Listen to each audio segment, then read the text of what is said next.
हर हर गंगे जय मां गंगे। हिंदू धर्म शास्त्रों में कावड़ यात्रा का विशेष महत्व होता है। और क्या है कावड़ का महत्व, इस पर बात करने के लिए हमारे साथ मौजूद है अखिल भारतीय अखाड़ा परिषद के अध्यक्ष श्री महंत रविंद्र पुरी जी महाराज।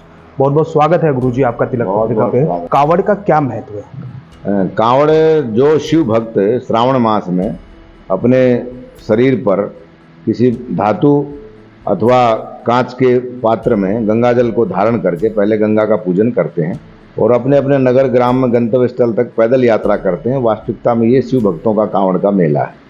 तो वर्तमान समय में जो कांवड़ का भौतिक स्वरूप है वो ज़्यादा ही कुरूपता की ओर जा रहा है। और मेरा आने वाले कांवड़ के जो श्रद्धालु भक्त हैं, जो तपस्वी हैं, वो जब गंगा जल गंगोत्री से लेकर के और हरिद्वार से लेकर के जहाँ से भी अपने गंतव्य स्थल जाते हैं उसके नियमों का पालन करें, कोशिश करें पृथ्वी पर वो शयन करें, अल्पाहार करें, ब्रह्मचर्य का पालन करें, नशे और ऐसी नशीले पदार्थों से उनको दूर रहना चाहिए और निरंतर भगवान शिव की भक्ति में रत रहें।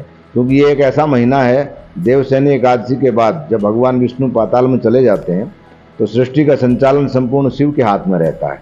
तो इसलिए शिव को प्रसन्न करने के लिए भक्त जो है गुरु पूर्णिमा के दिन से लेकर के और जन्माष्टमी तक ये कांवड़ मेला, क्योंकि मध्य भारत और हमारे उत्तर भारत में तो जो महीने हैं वो पूर्णिमा के बाद शुभ प्रारंभ होता है, लेकिन गुजरात और महाराष्ट्र दक्षिण के कुछ राज्यों में अमावस्या से श्रावण प्रारंभ होता है। इसलिए 15 दिन का थोड़ा सा अंतर है। आजकल पूरे भारत में ही सभी जगह लोग गंगा जल या स्थानीय नदियों का जल लेकर के और अपने कंधों पर धारण करके, कुछ लोग मैंने ये भी देखा है कि अपने माता को या पिताजी को एक दोनों में से किसी एक को एक तरफ वो जो कांवड़ बनाई जाती है और एक तरफ गंगा जल को लेकर के बहुत से तपस्वी पुत्र और अपने माता पिता को भी इस प्रकार से यात्रा कराते हैं। बहुत ही सराहनीय है।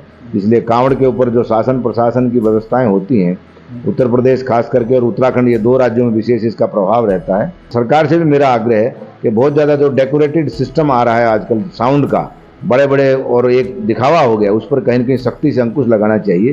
क्योंकि ये तपस्वियों का मेला है और तपस्या करने वालों का कभी भी बहुत ज़्यादा भौतिक भाव से नहीं होना चाहिए।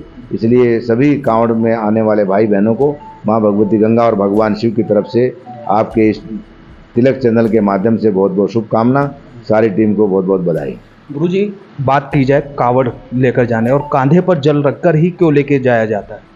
क्योंकि हमारे यहाँ एक परंपरा रही है कि हम लोग जब श्रावण मास आता है, यानी चतुर्मास का जो पहला महीना है वो श्रावण ही है, तो श्रावण में क्योंकि सारा संचालन 4 महीने भगवान शिव के हाथ में रहता है और भगवान शिव को प्रसन्न करने के लिए हम लोग गंगा से उसका अभिषेक करते हैं।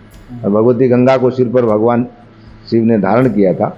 उसके बाद उनको सर्वप्रथम गंगोत्री से फिर पृथ्वी पर, हरिद्वार का इसलिए इसमें महत्व है कि हरिद्वार में प्रथम गंगा पहाड़ से मैदान पर आती है।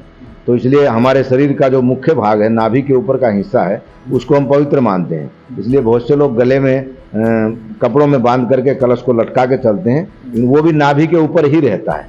और कंधे पर जो धारण करते हैं, जिनकी शारीरिक क्षमता अच्छी ज़्यादा है, वो बहुत ज़्यादा मात्रा में गंगा जल लेते हैं और जो शरीर से कमज़ोर हैं वो अल्प मात्रा में रखते हैं। तो गुरुजी, माना जाए कांधे पर कावड़ रखकर अगर लेकर भगवान शिव का जलाभिषेक किया जाए तो जल्द भगवान शिव की कृपा बरसती है। बिल्कुल बिल्कुल बिल्कुल, क्योंकि ये एक प्राचीन परंपरा है। दूसरा, हम वर्ष भर में जो भी हमारे शरीर से कायिक मानसिक वाचिक कुछ दोष होते हैं उसका एक प्रायश्चित का महीना भी है। क्योंकि बहुत से लोग मैंने देखा नंगे पैर वो पैदल 200-200 300-300 किलोमीटर यात्रा करते हैं और भगवान शिव से क्षमा यातना करते हैं और रास्ते में एक तपस्वी का जीवन जीते हैं। वो एक किस्म से जो सन्यासियों का जीवन है, उसी प्रकार की वेशभूषा कांवड़ के जो भाई बहन आते हैं, छोटे छोटे बच्चों को मैंने देखा है जो एक किस्म से कासाय वस्त्र का जो स्वरूप है, जो वो कच्छा पहनते हैं या बनियान पहनते हैं या लंगोटी लगाते हैं या अंगोछा बांधते हैं। तो वो कुल मिलाकर के एक विहंगम दृश्य होता है अपने आप में। श्रद्धा से माँ गंगा में आप स्नान करें। यहाँ के जो लोकल मंदिर हैं, भगवान दक्षेश्वर महादेव, मनसा देवी, चंडी देवी, जो इतने भी प्राचीन मंदिर हैं हरिद्वार के, वहाँ आप दर्शन करें। उसके बाद अपने गंतव्य स्थल तक जाएं। हम साधु समाज की तरफ से और हरिद्वार के सब नगरवासियों की तरफ से, अखिल भारतीय अखाड़ा परिषद की तरफ से आपके इस चैनल के माध्यम से समस्त कांवड़ वालों जो भाई बहनें हरिद्वार में आएंगे, सबका स्वागत है, सबका अभिनंदन है, सबके लिए बहुत बहुत शुभकामनाएं। देश के पहले धार्मिक न्यूज चैनल तिलक पत्रिका के लिए हरिद्वार से मैं आशु शर्मा।